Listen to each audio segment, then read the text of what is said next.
Thank you very much, Mr. Popov. Welcome, our dear guests. Thank you for finding an opportunity to be with us today.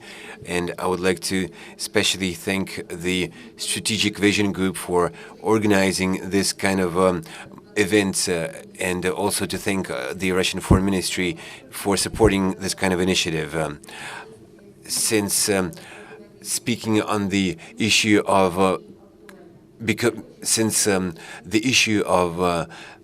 coordinating and working together with mass media to combat terrorism is an important matter, I would like to first share with you my thoughts on the main aspects we need to touch upon to speak on the issue.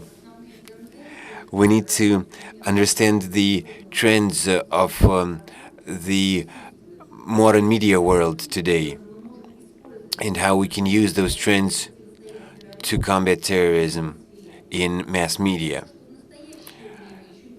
Although today there has been no definition given to the concept of media space or information space, still we already have this area which is quite distinguished, and that is the news media space, and that is a sum of the knowledge of information, a system of telecommunications, where apart from traditional media, such as broadcast media, we have this new alternative media, which is digital, and it is complemented by a new type of consumer of information who can not only consume but also spread, disseminate information.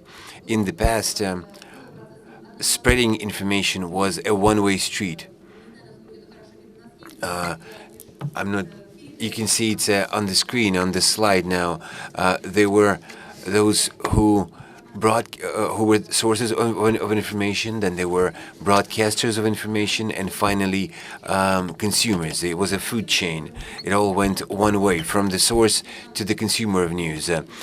Nowadays, the system, the flows of data can go any way, and it can go both ways, and could go in circles. It can be a closed network where information circulates from consumer to consumer and from source to source.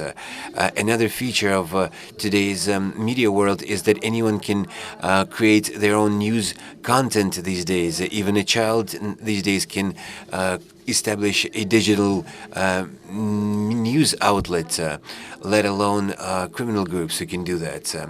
Digital media can provide an analog of all known sources of information. There is online television, there is online cinema, there are websites of printed media, magazines online. Over time, digital media can come to fully take the place of traditional media. This